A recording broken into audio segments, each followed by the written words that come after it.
Hi friends, आज के video में हम आपसे बात करने वाले हैं पीएसएम के बारे में, यानी कि प्रोसेस सेफ्टी मैनेजमेंट के बारे में। तो इस वीडियो के माध्यम से हम जानेंगे प्रोसेस सेफ्टी मैनेजमेंट क्या होता है और साथ ही जानेंगे कि पीएसएम में कितने एलिमेंट्स होते और हैं। प्रत्येक एलिमेंट के बारे में भी जानेंगे। तो आइए शुरू करते हैं और सबसे पहले बात कर लेते हैं पीएसएम क्या है, व्हाट इज पीएसएम। तो PSM stand for process safety management. PSM is a systematic analytical tool to prevent the leakage of highly hazardous chemical. It is a high-level management system focusing on process safety control. PSM एक ऐसा systematic process होता है जिसमें कि जो highly hazardous chemicals होते हैं उसके लीकेज के रोकथाम की व्यवस्था की जाती है, और यह एक हाई लेवल का मैनेजमेंट सिस्टम होता है जो कि प्रोसेस सेफ्टी कंट्रोल पर फोकस करता है।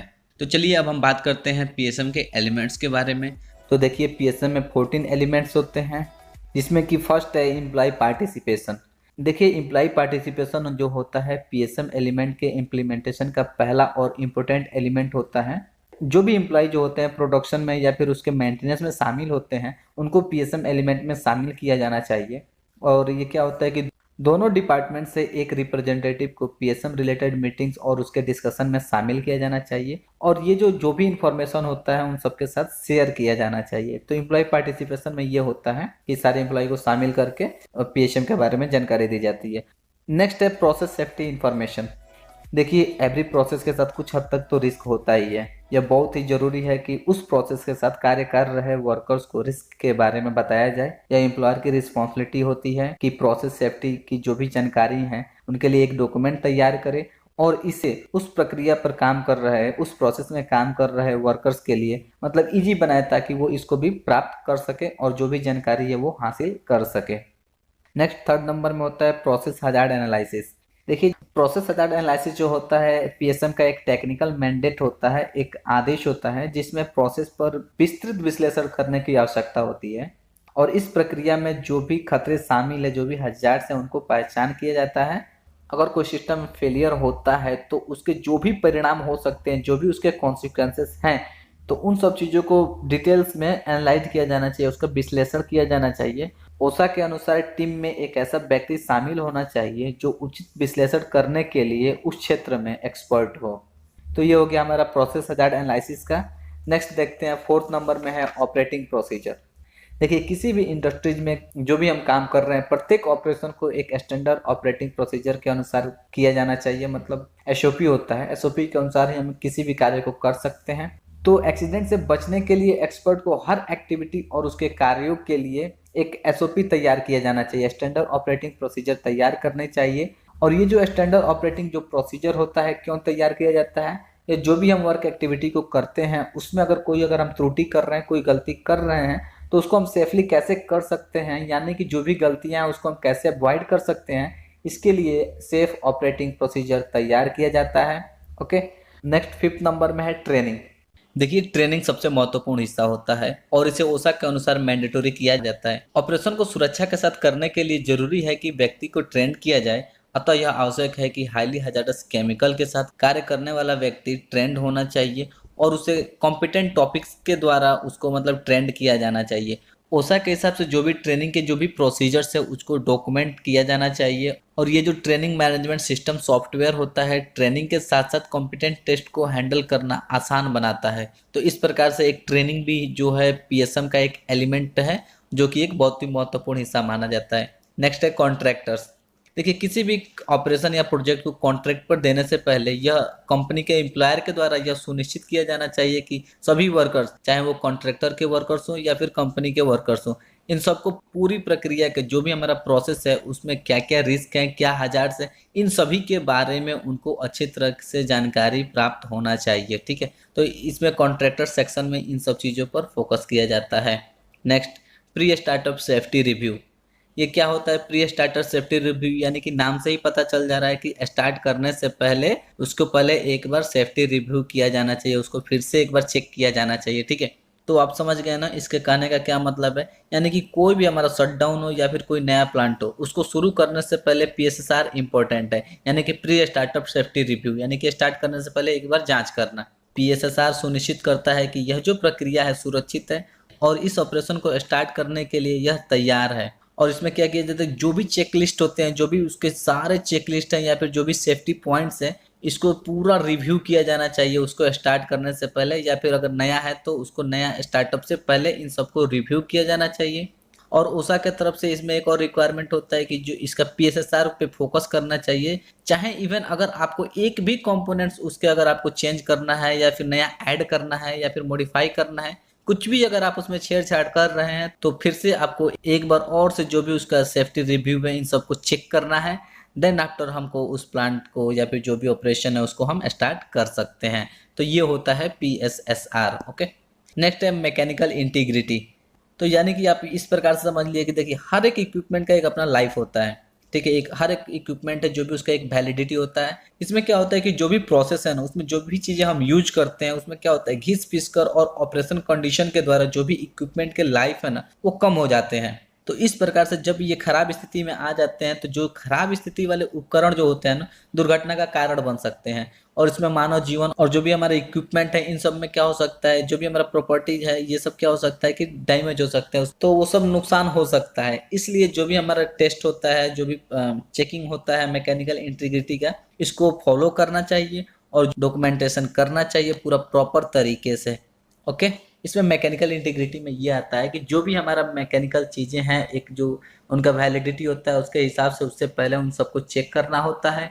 और चेक करके अगर उसको रिप्लेस करना है तो रिप्लेस कर सकते हैं, या फिर उसमें कुछ मॉडिफाई करना है तो मॉडिफाई कर सकते हैं। तो जो भी है उसको एक्सीडेंट होने से पहले इन सब चीज़ों को रोकथाम के लिए इन सब चीज़ों का चेक किया जाता है और इसका एक डॉक्यूमेंट तैयार किया जाता है, ठीक है। एंड नेक्स्ट है आपका हॉट वर्क परमिट। अब देख लेते हैं हॉट वर्क परमिट में क्या होता है। ये भी एक पीएसएम का पार्ट है। तो देखिए विभिन्न प्रकार के इंडस्ट्रीज हैं, उसमें क्या होता है कि विभिन्न प्रकार के कार्य किए जाते हैं। तो इन सब वर्क को कंट्रोल करने के लिए क्या किया जाता है कि एक वर्क परमिट को तैयार किया जाता है, जिसको हम एडमिनिस्ट्रेटिव कंट्रोल के जरिए इसको बोलते हैं। जो हमारा हायरार्की ऑफ कंट्रोल होता है ना उसमें जो एडमिनिस्ट्रेटिव कंट्रोल होता है तो उसमें हमारा परमिट आता है। तो एक परमिट का इशू किया जाता है, ठीक है, हर कार्य को करने के लिए। मुख्यतः परमिट 5 प्रकार के होते हैं एज पर पीएसएम के हिसाब से यहाँ पे दिया गया है। तो जिसमें कि अपना है general work permit, height work permit, hot work permit, confined space permit and excavation work permit. इन सारे वर्क परमिट में जो हॉट वर्क परमिट होता है वो सबसे ज़्यादा खतरनाक होता है, क्योंकि इसमें हाई टेम्परेचर का यूज किया जाता है और इसमें फायर का जनरेशन होता है। तो इसलिए ये जो एक्टिविटी है बहुत ही डेंजर मानी जाती है। Hence, it is important to have a trained person performing the activity and should comply with all the point mentioned in the permit without failure. इसलिए इस एक्टिविटी को करने के लिए एक ट्रेंड पर्सन का होना आवश्यक है और परमिट में जो भी पॉइंट मेंशन है उन सब का पालन किया जाना चाहिए without failure. Okay, next 10th number में है मैनेजमेंट ऑफ चेंज। इसमें क्या होता है कि देखिए प्रोसेस में यदि प्रोसेस डिपार्टमेंट चाहता है कि अगर उसमें जो भी इक्विपमेंट है जो भी पाइपलाइन से अगर उसमें कुछ मॉडिफिकेशन करना है, उसके प्रोसेस में यदि कुछ चेंज करना है तो उसको क्या करना होगा कि ये जो प्रोसेस है इसको मैनेजमेंट ऑफ चेंज फॉर्म में पास किया जाना चाहिए, मतलब उसके द्वारा ही इसको प्रोसेस किया जाना चाहिए। और यह एक रिटन एंड डॉक्यूमेंटेड प्रोसेस होता है जो कि वेरियस डिपार्टमेंट के द्वारा, बहुत सारे डिपार्टमेंट के द्वारा इसको अप्रूव किया जाना चाहिए, जैसे कि प्रोसेस डिपार्टमेंट हो गया, मेंटेनेंस डिपार्टमेंट हो गया, सेफ्टी डिपार्टमेंट्स हो गया, ताकि इसमें चेक किया जा सके कि जो भी इसके हजार्ड्स या जो भी रिस्क उसमें मौजूद हैं उन सबको पहचान किया जा सके। इस प्रोसेस में जो भी हमको चेंज करना है इसमें जो भी हजार्ड्स एंड रिस्क है उन सबको आइडेंटिफाई किया जा सके। और मैनेजमेंट ऑफ चेंज प्रोसेस में केमिकल हो सकता है, रॉ मटेरियल्स हो सकता है, इक्विपमेंट हो सकता है, पाइपिंग एंड प्रोसेस फ्लो हो सकता है, टेक्नोलॉजी या फिर कोई भी प्रोसीजर हो सकता है। इन सारे चीज़ों को अगर हमको कुछ भी मॉडिफाई करना है या फिर चेंज करना है तो इन सबको मैनेजमेंट ऑफ चेंज प्रोसेस में शामिल किया जाता है। तो ये हो गया मैनेजमेंट ऑफ चेंज। नेक्स्ट हो गया इंसिडेंट इन्वेस्टिगेशन। देखिए इंसिडेंट इन्वेस्टिगेशन में क्या होता है कि देखिए सिंपल सी बात है कि जो भी इंडस्ट्रीज होती है उसमें घटनाएं होती रहती हैं, क्योंकि काम में जो रिस्क शामिल होता है उन्हें समाप्त तो किया नहीं जा सकता लेकिन कम किया जा सकता है। और ओसा का कहना है कि ऑर्गेनाइजेशन में उस स्थिति की जांच करनी चाहिए जिसके कारण कोई बड़ी दुर्घटना हो सकती है या कोई दुर्घटना हुई हो।